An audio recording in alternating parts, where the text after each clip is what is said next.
Hi everyone, मैं हूं शिवम द्विवेदी और आप देख रहे हैं अपना पसंदीदा चैनल ज्ञानोदय के गुरुजी। आज के इस वीडियो में हम लोग सामाजिक विज्ञान के पहले चैप्टर जिसका नाम है यूरोपीय राष्ट्रवाद, ये पूरा चैप्टर समझने वाले हैं बहुत ही कम समय में। और ये वीडियो उन बच्चों के लिए है जो यूरोपीय राष्ट्रवाद चैप्टर को रिवाइज करना चाहते हैं और कम समय में ज्यादा चीजें करना चाहते हैं। तो चलिए शुरू करते हैं, कम समय में ज्यादा, शिवम सर का वादा। तो चलिए शुरू करते हैं मेरे प्यारे बच्चों। सबसे पहले बात करते हैं यूरोप में राष्ट्रवाद के अर्थ को समझने की कोशिश करते हैं। सबसे पहले यूरोप तो आप समझ ही गए होंगे कि एक महाद्वीप है, और अगर हम बात करें राष्ट्रवाद की, वाद का मतलब होता है विचारधारा, यानी कि देश प्रेम की विचारधारा, इसको बोला जाएगा कि भैया राष्ट्रवाद। देश प्रेम सर, जैसे हम अपना तिरंगा झंडा देखते हैं तो हमें यह लगता है कि भाई ये मेरा अपना झंडा है, ठीक है। हम कोई गीत सुनते हैं, राष्ट्रीय गीत सुनते हैं, राष्ट्रीय गान सुनते हैं तो लगता है कि ये हमारा अपना राष्ट्रीय गीत है। वैसे ही लोगों के अंदर ये भावना किस प्रकार से उत्पन्न हुई होगी, इन सारी चीजों को इस चैप्टर में डिस्कस करेंगे। तो चलिए अब आगे बढ़ते हैं। अब मेरे प्यारे बच्चों, सबसे पहली बात, राष्ट्रवाद का उदय किस देश से हुआ, तो वो देश था हमारा फ्रांस। और होता क्या है कि एक फ्रांसीसी कलाकार होते हैं जिनका नाम होता है फ्रेडरिक शोरियो। फ्रेडरिक शोरियो क्या करते हैं, अपने 4 चित्रों की एक श्रृंखला बनाते हैं, और इस 4 चित्रों की श्रृंखला में उन्होंने दिखाया कि भैया एक स्वतंत्रता की प्रतिमा है जिसके एक हाथ में ज्ञानोदय की मसाल है और दूसरे हाथ में नागरिकों के अधिकारों का घोषणा पत्र है। फिर उसके बाद इन्होंने बताया कि भैया देखो, ऊपर जो है ना, यहाँ पे ईसा मसीह, संत और कुछ फरिश्ते हैं, और उसके बाद नीचे क्रांतिकारी हैं। ये फरिश्ते आशीर्वाद दे रहे हैं जबकि क्रांतिकारी क्या कर रहे हैं, क्रांतिकारी घटनाएं कर रहे हैं, ठीक है। उसके बाद नीचे यहाँ पे कुछ ऐसी संस्थानों के मुकुट, या कहें कि कुछ ऐसी संस्थानों के अवशेष पड़े हुए हैं, राजाओं के मुकुट पड़े हुए हैं जो कि कैसे राजा थे, निरंकुश राजा थे, जिनके ऊपर किसी का अंकुश ना हो। ये फ्रांसीसी कलाकार फ्रेडरिक शोरियो ने इस चित्र को तैयार किया था। उसके बाद अगर आगे बात करें तो राष्ट्र राज्य की अवधारणा। बच्चों, फ्रांस में जब राष्ट्रवाद का उदय हुआ तो सबसे पहले देखा गया कि भैया राष्ट्र राज्य की अवधारणा का विकास हुआ। लोग ये जानने लगे कि भाई देश नाम की कोई चीज होती है, देश प्रेम कुछ होता है ना। राज्य को राष्ट्र में कैसे बदला जाएगा उसके बारे में लोग सोचने लगे थे। उसके बाद क्या हुआ कि एक शक्ति के रूप में राष्ट्र का विकास हुआ। एक शक्ति के रूप में, जैसे भारत क्या है, भारत एक तरीके से कहे कि भाई ये पूरी दुनिया की शक्ति है, अमेरिका क्या है, दुनिया की शक्ति है। वैसे एक शक्ति के रूप में एक देश का किस प्रकार से विकास हुआ, ये सब इस चैप्टर में हम लोग डिस्कस करने वाले हैं। आगे बढ़ेंगे मेरे प्यारे बच्चों। अब हम लोग बात करते हैं सबसे इंपॉर्टेंट टॉपिक जिसका नाम है फ्रांसीसी क्रांति। फ्रांसीसी क्रांति कब होती है? फ्रांसीसी क्रांति होती है 1789 में। और भाई ये फ्रांसीसी क्रांति होती क्यों है, इसके बारे में बात करते हैं। तो वहां पे एक राजा था जिसका नाम था लुई शोल्वे। अब ये जो लुई शोल्वे राजा था वो एक निरंकुश राजा था, और वहां पे जो राज करता था तो वो राज बहुत गंदे तरीके से करता था, वो लोगों के ऊपर अत्याचार करता था। तो उस राजतंत्र का जो है समापन हो जाता है, और क्योंकि क्रांति होती है, और उसके बाद प्रजातंत्र जो होता है वो शुरू हो जाता है। और कुछ जो शिक्षित लोग होते हैं वहां के, वो लोग जैकोबियन क्लबों को बनाने लगते हैं, और ये इसमें शिक्षित वर्ग वाले लोग भी थे, और कुछ ऐसे भी लोग थे जो कि क्रांतिकारी लोग भी थे। इसके बाद आगे करें तो फ्रांसीसी क्रांति के बाद लोगों के अंदर सामूहिक पहचान की भावना जो है वो उत्पन्न होती है। सामूहिक पहचान का मतलब कि हाँ, अपनापन की भावना, कि भाई जैसे आप एक समूह में रहते हो, आप अपने गांव में रहते हो, तो आपके गांव को लगता है कि भाई ये मेरा गांव है, ये मेरे गांव के हैं। कहीं बाहर आप जाते हो, आपके गांव को कोई दिख जाता है तो आपको लगता है अरे भाई तुम यहाँ क्या कर रहे हो, यहाँ क्या कर रहे हो, यहाँ कैसे टहल रहे हो। तो ये हुई एक सामूहिक पहचान की भावना जो कि फ्रांसीसी क्रांति के बाद फ्रांस के लोगों के अंदर उत्पन्न होने लगी। आगे बढ़ेंगे मेरे प्यारे बच्चों। पितृभूमि और नागरिक पर जोर दिया गया। होता क्या था कि पहले राजा का बेटा ही राजा बन जाता था, है ना, नागरिकों को कुछ अधिकार ही नहीं था। तो भाई पितृभूमि यानी पिताजी की भूमि, और साथ ही साथ नागरिक शब्द, इन सब चीजों के बारे में खोज होना स्टार्ट हो गई, इन पर जोर दिया गया, ठीक है। फिर उसके बाद नेशनल असेंबली, जो भू संपत्ति अधिकारी थे, वो उसके बाद वहां पे एक नेशनल असेंबली का गठन होता है, भू संपत्ति अधिकारी जो है उनकी नियुक्ति हो जाती है। फिर उसके बाद वहां पे फ्रांसीसी ध्वज जो होता है वो चुना जाता है, ठीक है, जिसमें 3 कलर होते हैं, वो आप वहां देख सकते हो। और उसके बाद फ्रेंच भाषा जो है वहां की जो है भाषा चुन ली जाती है, फ्रेंच भाषा को वहां की राष्ट्रभाषा के रूप में चुन लिया जाता है, ठीक है, जो कि पेरिस में बोली जाती थी। फिर उसके बाद बात करें एक समान नाप तौल की पद्धति, क्योंकि लोग नाप तौल भी अलग अलग तरीके से करते थे, तो एक समान नाप तौल भी की पद्धति भी आ गई। और उसके बाद नेशनल असेंबली का गठन हुआ, वहां पर भी लिखा है, यहां पर भी लिखा है, तो आप उसको एक जगह पे लिख लेना। आगे बढ़ेंगे मेरे प्यारे बच्चों, फ्रांसीसी क्रांति के कारण क्या थे, आखिर फ्रांसीसी क्रांति हुई क्यों। तो वहां का जो राजा था लुई 16वें एक बहुत अयोग्य राजा था। वो लोगों के ऊपर अत्याचार करता था और अत्याचार करने के कारण लोगों ने सोचा कि भैया ये अत्याचार अब हम नहीं सह पाएंगे। वो बड़े बड़े जो लोग थे, जो कुलीन वर्ग के लोग थे, उनके साथ वो बहुत अच्छे से रहता था, लेकिन जो निम्न वर्ग के लोग थे, मजदूर वर्ग था, उनको वो बहुत परेशान करते थे। तो ये एक कारण था कि वो अयोग्य शासक था। फिर आगे बात करें मध्यम वर्ग का उदय। मध्यम वर्ग जो बच्चों था वो एक पढ़ा लिखा वर्ग था। कैसा वर्ग था, एक पढ़ा लिखा वर्ग था। और इस वर्ग का जब उदय हो जाता है, ठीक है, तब क्या होता है, फ्रांसीसी क्रांति का एक बहुत मुख्य कारण यह बन जाता है। फिर आगे बात करें मजदूर वर्ग की दुर्दशा। मजदूर वर्ग वहां का जो होता है वो बहुत ज्यादा परेशान होता है। वो चाहता है कि भैया हमें आजादी मिलनी चाहिए, क्योंकि उसके ऊपर अत्याचार बहुत होता था। बंधुआ मजदूरों के तरीके से काम करना पड़ता था, सही तरीके से वेतन भी नहीं मिलता था। फिर उसके बाद बात करें आम जनता की दयनीय स्थिति। जो वहां के लोग होते थे उनको मजबूर किया जाता था काम के लिए। उनको वहां के जो लोग होते थे उनको मजबूर किया जाता था कि ये कपड़े ही पहनना है, ये वाली भाषा ही बोलनी है। तो वहां के जो लोग थे वो बहुत ज्यादा परेशान हो रहे थे। और साथ ही साथ आजादी पर प्रतिबंध, है ना। लोगों को बोला जाता था कि भैया पूजा नहीं करोगे या पूजा पाठ नहीं करोगे, यानी किसी एक धर्म को नहीं मानोगे, जो हम कहेंगे बस वही मानना पड़ेगा। तो ये सब थे फ्रांसीसी क्रांति के कारण। चलिए आगे बढ़ते हैं। फिर इसके बाद बात करते हैं नेपोलियन की। नेपोलियन क्या था, नेपोलियन एक तरीके का इस प्रकार का राजा था जो कि फ्रांस में आने पर इसने फ्रांस को संभाला, लेकिन फ्रांस की जो कमजोर सत्ता थी, क्योंकि लुई 16वें का अंत हुआ था, कमजोर सत्ता थी फ्रांस की तब, और तब उसने क्या किया, पूरे फ्रांस के ऊपर कब्जा कर लिया। लेकिन ये अच्छा राजा था, फ्रांस के बारे में सोचता था। इसका जन्म कहां पर होता है, इसका जन्म होता है 1789 में होता है, सॉरी 1769 में इसका जन्म होता है, 1789 में फ्रांस की क्रांति होती है। फिर बात करते हैं भैया, जब इसका जन्म हो जाता है, जन्म के बाद ये जो है फ्रांस में आता है और 1796 के आसपास ये युद्ध लड़ना जो है वो शुरू कर देता है।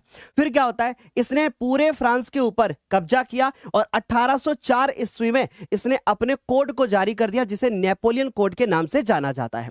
फिर उसके बाद बात करें, इसने भूदासता और जागीरी को जो है वो समाप्त कर दिया। यानी जो भूदासता का मतलब कि भैया गुलामी, उसको ये इसने समाप्त कर दिया। फिर उसके बाद जन्म के अधिकार पे विशेषाधिकार। पहले होता क्या था कि राजा का बेटा ही राजा बन जाता था, तो वो वाली प्रथा भी इसने समाप्त कर दी। फिर उसके बाद यातायात और संचार व्यवस्था को इसने सुधार दिया और नाप तौल की एक समान पद्धति भी ये लेकर के आ गया। तो नेपोलियन ने ये सारी चीजें की थी।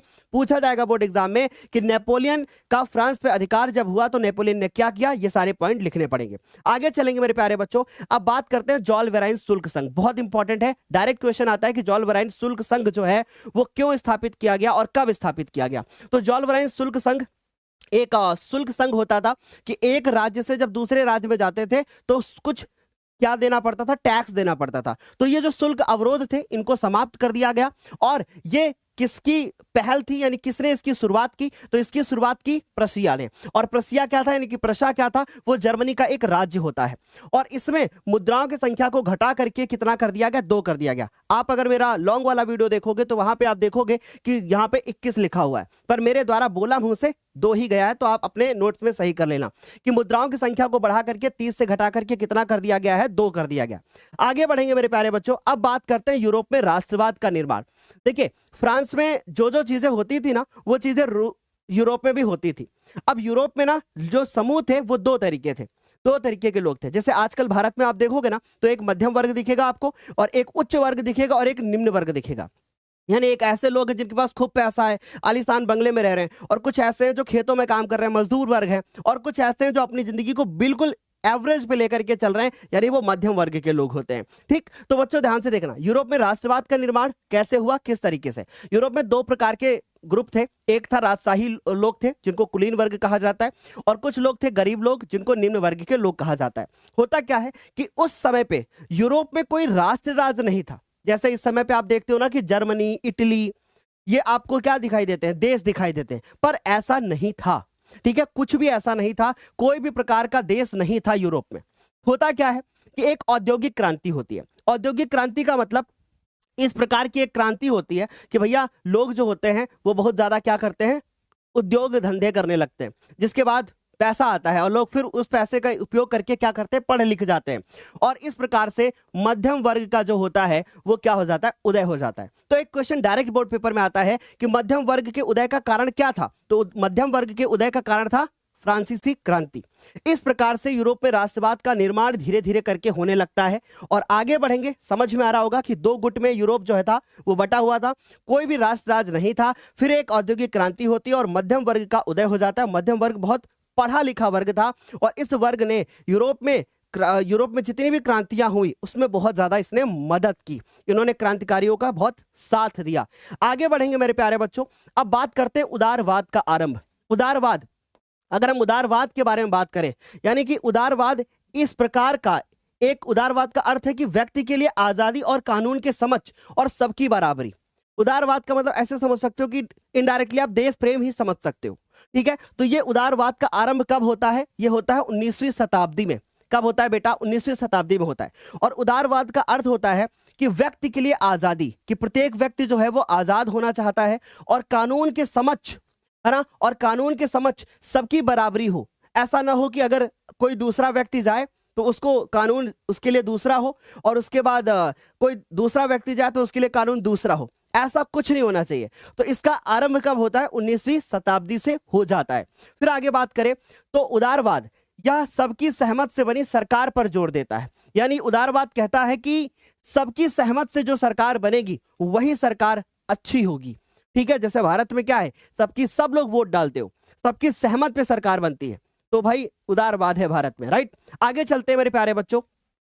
अब हम लोग कहां से कहां पर आ गए, हम लोग सीधे 1789 से शुरू कर दिए और हमने देखा कि फ्रांस में जो है क्रांति होती है, फिर उसके बाद नेपोलियन अपने कोड जारी करता है, सब कुछ फ्रांस में बेहतर चल रहा था। लेकिन 1815 के आसपास क्या होता है, जरा ध्यान से सुनना। एक देश है जिसका नाम है ऑस्ट्रिया, और ऑस्ट्रिया की राजधानी है जिसको बोला जाता है वियना। तो ये वियना संधि होती है, और वियना संधि जो होती है वो किन देशों के बीच में होती है, पहले ये भी अच्छे से जान लेना, मैं आगे डिस्कस करूंगा। तो बच्चों, ब्रिटेन, रूस और प्रशा और ऑस्ट्रिया, ये चार देश जो होते हैं वो मिल जाते हैं। प्रशा एक्चुअली जर्मनी है, ठीक है, कंफ्यूज मत होना, वो जर्मनी का एक राज्य है। तो हमने क्या बताया कि इस समय पर तो ब्रिटेन, रूस और प्रशा और ऑस्ट्रिया, इन चारों ने मिलकर के क्या कर दिया, इन चारों ने मिलकर के किसको हरा दिया, इन चारों ने मिलकर के किसको हरा दिया, नेपोलियन को हरा दिया। किसको हरा दिया बेटा, इन्होंने नेपोलियन को हरा दिया।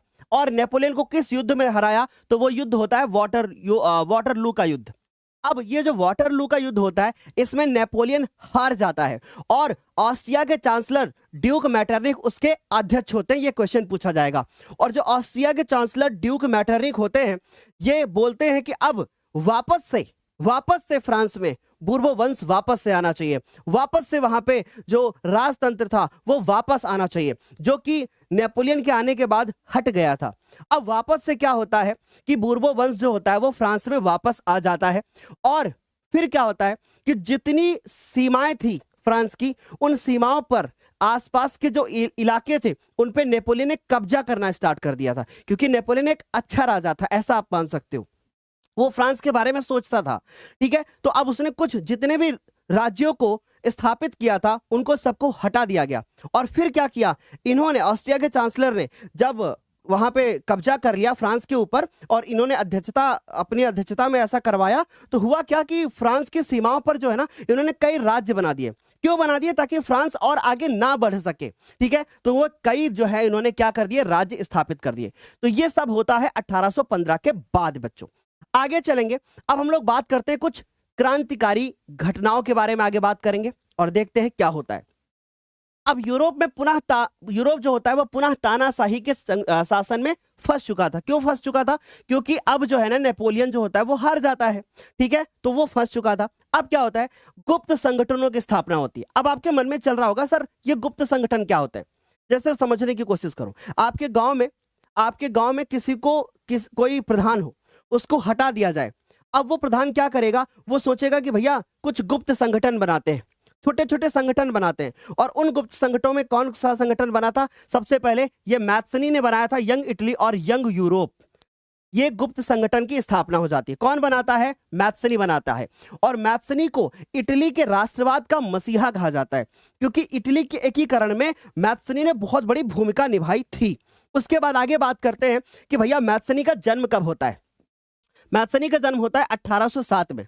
और जब 1807 में मैथ्सनी का जन्म होता है, और फिर आगे सुनने की प्लीज कोशिश करिएगा, 1807 में जेनोवा में उसका जन्म होता है, और वो 1830 में ये सोच लेता है कि भैया मैं अब इटली को आजाद करके अर्थात एकीकृत करके ही क्या करूंगा, रहूंगा। यानी मीन्स 1830 में ही ये सोच लेता है मात्र 23 वर्ष की आयु में कि भैया मैं इटली को एकीकृत करके ही रहूंगा।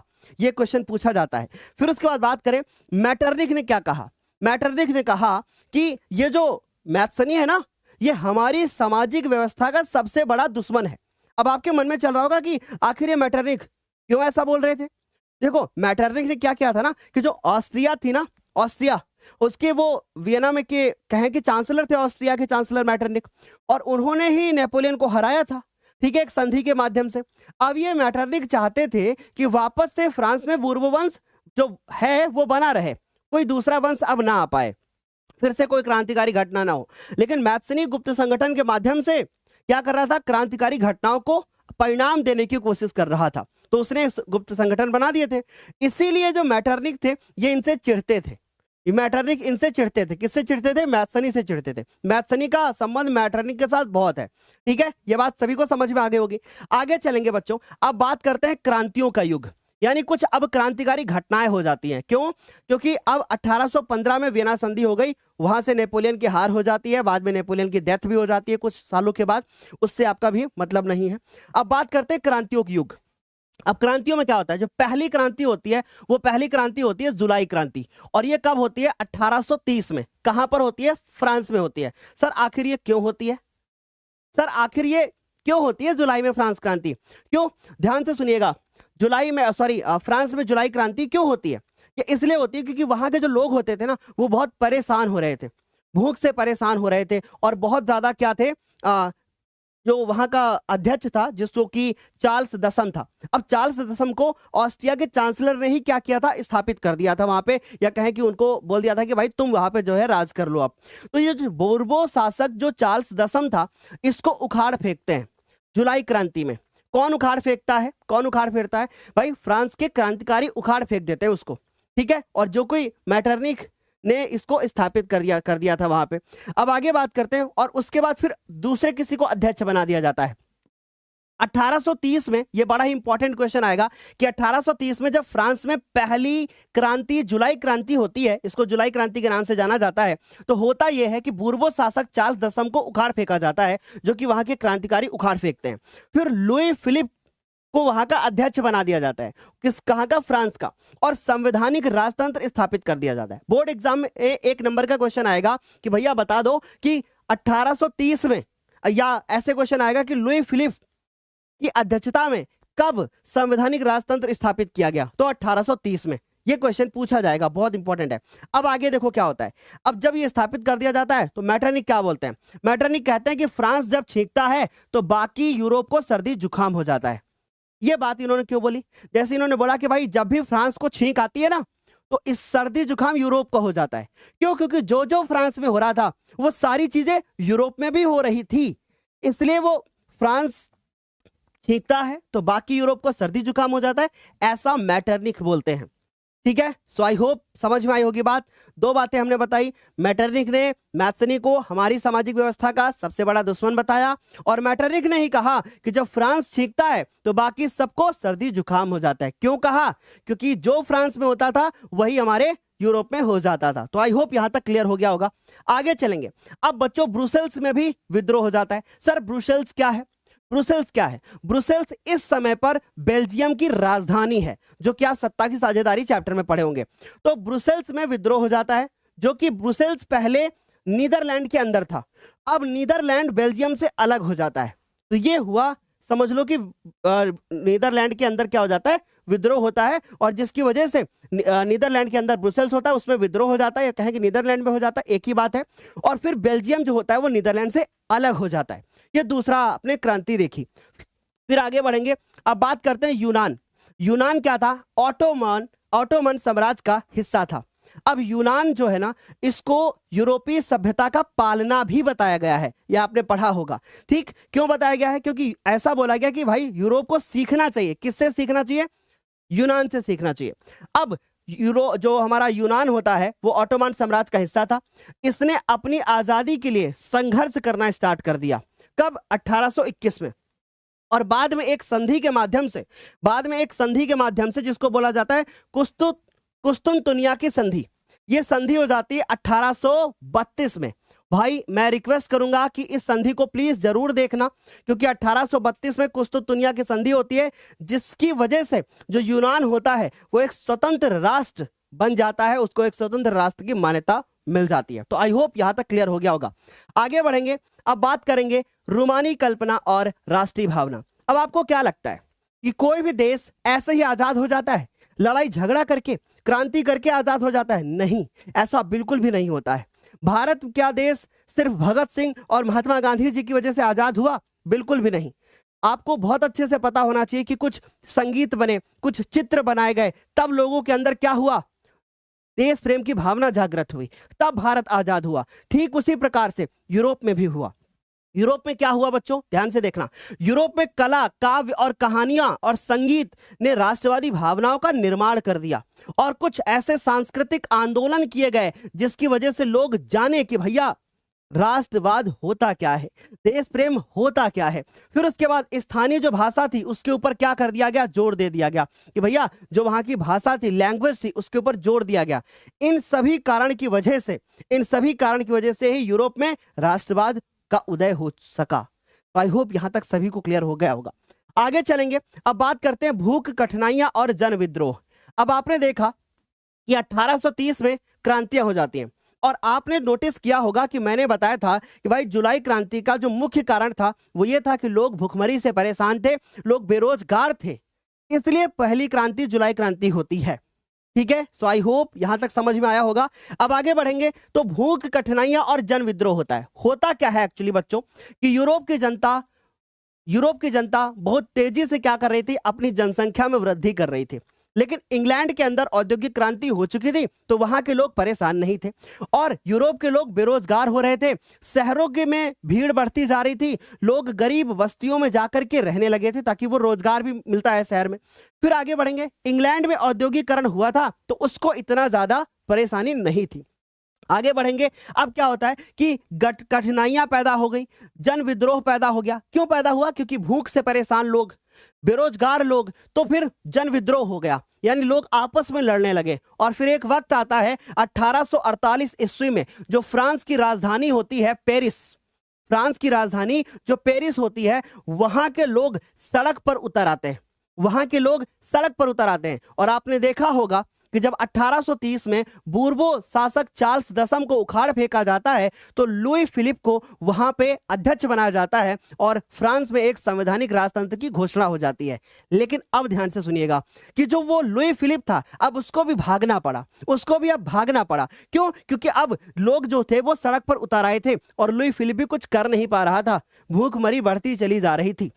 राइट, अब क्या होता है कि भैया लुई फिलिप को भागना पड़ा, और 1848 में फ्रांस में एक नवीन गणतंत्र की जो है वो घोषणा हो जाती है। This is the very most important point कि फ्रांस में गणतंत्र की घोषणा कब होती है? 1848 ईस्वी में फ्रांस में एक नवीन गणतंत्र की घोषणा हो जाती है। आगे बढ़ेंगे, इसके बाद क्या निर्णय लिए जाते हैं? सबको रोजगार की गारंटी दी जाती है, कारखाने खोले जाते हैं, और 21 साल से अधिक उम्र के जो वयस्क पुरुष होते हैं उनको वोट देने का अधिकार मिल जाता है। जैसे भारत में 18 वर्ष है, वैसे ही फ्रांस में 21 वर्ष के लोग वोट डाल सकते हैं। लेकिन पता है दर्दनाक बात क्या थी कि महिलाओं को अभी भी वोट डालने का अधिकार नहीं मिला था, सिर्फ पुरुषों को वोट डालने का अधिकार मिला था। राइट, आगे चलेंगे मेरे प्यारे बच्चों, अब बात करेंगे जर्मनी के एकीकरण के बारे में। जर्मनी का एकीकरण कब होता है? 1871 में। अब मन में सवाल आ रहा होगा कि आखिर सर जर्मनी के एकीकरण क्यों हुआ? जर्मनी क्या था? यूरोप का हिस्सा था। इटली क्या था? यूरोप का हिस्सा था। अब ये हिस्से चाहते थे कि हम अपना एक राष्ट्र राज्य बनाएं, अपना एक देश बनाएं। ठीक है, तो अब होता क्या है कि 1848 में जब फ्रांस में जो फ्रांस में होता था ना, वही चीजें कहां होती थी? यूरोप में होती थी। तो 1848 में जो फ्रांस था जर्मन जो था वो 39 राज्यों का एक संघ था, या कहे परिसंघ था, या कहे कि महासंघ था। ठीक है, तो एक 39 राज्यों का एक संघ था, और वहां पे ओटो वॉन बिस्मार्क, जो कि जर्मन एकीकरण की प्रक्रिया का एक जनक था। अब ये एनसीईआरटी में लिखा हुआ है प्रधानमंत्री, तो आप ऐसा बोल सकते हो कि ओटो वॉन बिस्मार्क जो थे वो प्रधानमंत्री थे और उसके बाद वो जर्मन एकीकरण की प्रक्रिया के जनक कहलाते हैं। आगे बढ़ेंगे। 7 वर्षों में इन्होंने लगातार युद्ध लड़े। किसके साथ इन्होंने युद्ध लड़ा भैया? किसके साथ इन्होंने युद्ध लड़ा? सबसे पहले ऑस्ट्रिया के साथ इन्होंने युद्ध लड़ा। जर्मन के लोग हैं, ऑस्ट्रिया के साथ युद्ध लड़ते हैं, डेनमार्क के साथ युद्ध लड़ते हैं और फ्रांस के साथ भी युद्ध लड़ते हैं। ठीक है, और उनके बाद तीनों में जो है किसकी जीत हो जाती है? जर्मनी की। जर्मनी का मतलब प्रसा की जीत हो जाती है, क्योंकि वो प्रसा उसका एक राज्य है। उसके बाद 1871 में जो प्रसा के राजा होते हैं काइजर विलियम प्रथम को जर्मनी का सम्राट घोषित कर दिया जाता है और जर्मन एकीकरण की प्रक्रिया जो होती है वो पूर्ण हो जाती है। आगे चलेंगे मेरे प्यारे बच्चों। अब बात करते हैं इटली के एकीकरण की।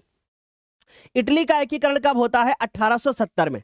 अब बोर्ड पेपर में एक क्वेश्चन आएगा कि इटली के एकीकरण में ऐसे कौन से 3 क्रांतिकारी हैं जिन्होंने महत्वपूर्ण भूमिका निभाई? नाम याद रखोगे, मैत्सनी, गैरिबाल्डी और कावुर। राइट। अब देखिए क्या होता है कि 1870 में जब इटली का एकीकरण होता है, इसमें क्या क्या हुआ था? इटली जो है, इटली राज्यों और हैब्सबर्ग साम्राज्य में अलग अलग रूप से बिखरा हुआ था। ठीक है, यह बिखरा हुआ था, कुछ हैब्सबर्ग साम्राज्य में और उसके बाद कुछ राज्यों में डिवाइड था।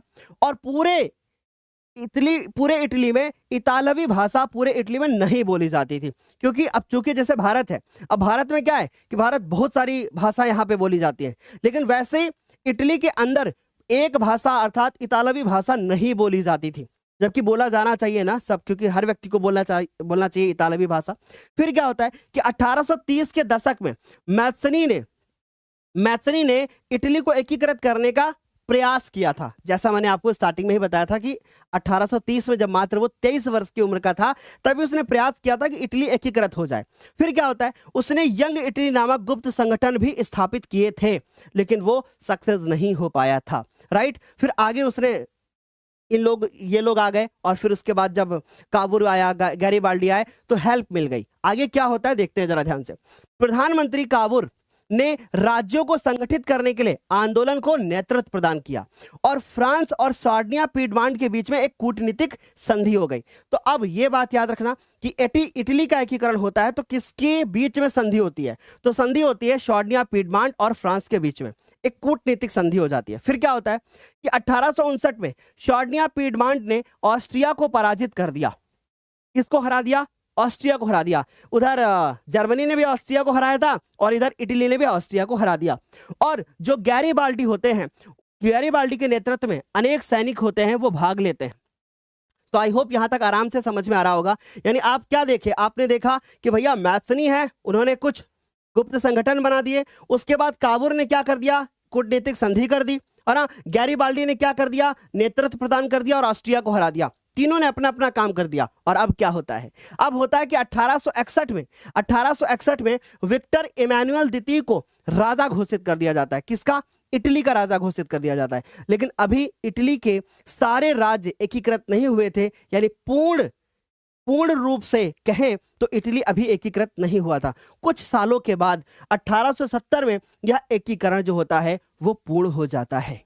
यहाँ पे लॉजिक है, प्लीज ध्यान से सुनना जो मैंने बताया कि 1861 में राजा घोषित किया जाता है, लेकिन 1870 में पूर्ण एकीकरण जो होता है वो कंप्लीट हो जाता है। तो पहले इटली का एकीकरण हुआ, 1 साल बाद जर्मनी का हो जाता है। चलिए आगे बढ़ेंगे बच्चों। अब बात करते हैं कि भैया इटली का एकीकरण हो गया हमारे पास। अब इटली के एकीकरण के बाद अब आगे बात करेंगे कि भैया अगर मान लीजिए बोर्ड एग्जाम में पूछा जाए कि फ्रांस है ना, तो फ्रांस में जो राजा थे वो कहेंगे वो नेपोलियन बोनापार्ट। तो बोर्ड एग्जाम में क्वेश्चन आएगा कि नेपोलियन बोनापार्ट का संबंध किस देश से था? तो वो फ्रांस से था। मैत्सनी का संबंध किसके साथ था? तो इटली के साथ था। ओटो वॉन बिस्मार्क का संबंध किसके साथ था? तो वो जर्मनी के साथ था। इनकी तस्वीरें आप देख सकते हो। आगे बढ़ेंगे। अब बात करते हैं ब्रिटेन की अजीब दास्तां। अब यहां पे ना बहुत बड़ा लॉजिक है। आपको लगता है कि भैया भारत आजाद हुआ तो एक क्रांतिकारी घटनाएं हुई ना, राष्ट्रवादी भावनाएं लोगों के अंदर उत्पन्न हुई, लेकिन सर क्या यूरोप में भी ऐसा ही हुआ? लेकिन क्या हर जगह पे ऐसा हुआ क्या? नहीं, ऐसा बिल्कुल भी नहीं हुआ। इंग्लैंड के साथ में ऐसा बिल्कुल भी नहीं हुआ। ब्रिटेन के साथ में वहां पे एक लंबी प्रक्रिया चली थी, तो अभी ध्यान से सुनिएगा। जो ब्रिटेन था उसमें 4 जातीय चार जाति थी। एक पहली इंग्लैंड, वेल्स, स्कॉट और आयरिश। इनकी जो प्रजाति थी वो निर्जातीय थी। निर्जाति का मतलब क्या होता है सर? निर्जातीय थी। अब प्लीज मेरी बात को ध्यान से सुनने की कोशिश करिएगा, ठीक है? निर्जातीय, अब मैंने मुंह से बोल दिया, प्लीज लिख लेना। तो निर्जातीय थी। निर्जातीय का मतलब होता है कि वो लोग अपने आप को दूसरे समूह से अलग समझते हैं। तो अगर बोर्ड पेपर में आ जाए निर्जाति का अर्थ क्या है, तो समझना कि जो अपने आप को दूसरे से अलग समझे। जैसे भारत में एक धर्म दूसरे को अलग समझता है कि भाई वो दूसरे के हैं, वैसे ही वहां पर भी था ब्रिटेन में। अब क्या होता है कि भैया ब्रिटेन में कोई क्रांति नहीं होती है, बल्कि एक लंबी प्रक्रिया चलती है। एमसीक्यू पूछा जा सकता है।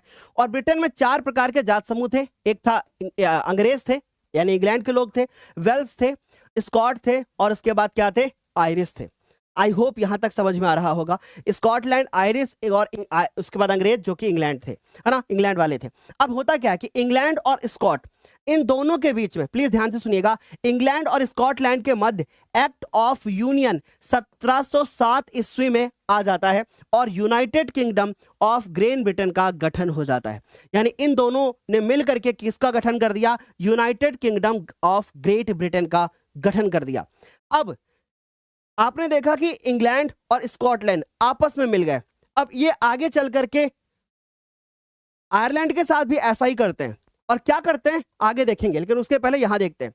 जो स्कॉटलैंड के लोग थे, उनको ये इंग्लैंड वाले बोलते थे कि भैया आप अपनी भाषा नहीं बोल सकते। यानी स्कॉटिश लोगों को गैलिक भाषा बोलने पर मनाही थी और राष्ट्रीय पोशाक नहीं पहन सकते थे। राष्ट्रीय पोशाक मतलब जैसे भारत में लोग क्या है कि भाई भगवे कलर का कपड़ा पहन रहे हैं, मुस्लिम लोग ग्रीन कलर का कपड़ा पहन रहे हैं, मतलब एक रंग से लोगों को जज कर लिया जाता है। वैसे ही वहां पे पोशाक जो थी वो पहनने को मनाही थी। ये इंग्लैंड वाले लोग बोलते थे कि भैया तुम नहीं पहन सकते अपनी राष्ट्रीय पोशाक, तुम नहीं बोल सकते अपनी भाषा। इस कारण इन लोगों को अपना वतन छोड़ने पे मजबूर होना पड़ा और बाद में इंग्लैंड वाले लोगों ने स्कॉटलैंड पर भी कब्जा कर लिया। फिर क्या होता है? आयरलैंड की बात करते हैं। 1801 में आयरलैंड को बलपूर्वक यूनाइटेड किंगडम में क्या कर लिया गया? शामिल कर लिया गया। तो अब भैया आयरलैंड वाले लोग भी शामिल हो गए यूनाइटेड किंगडम में।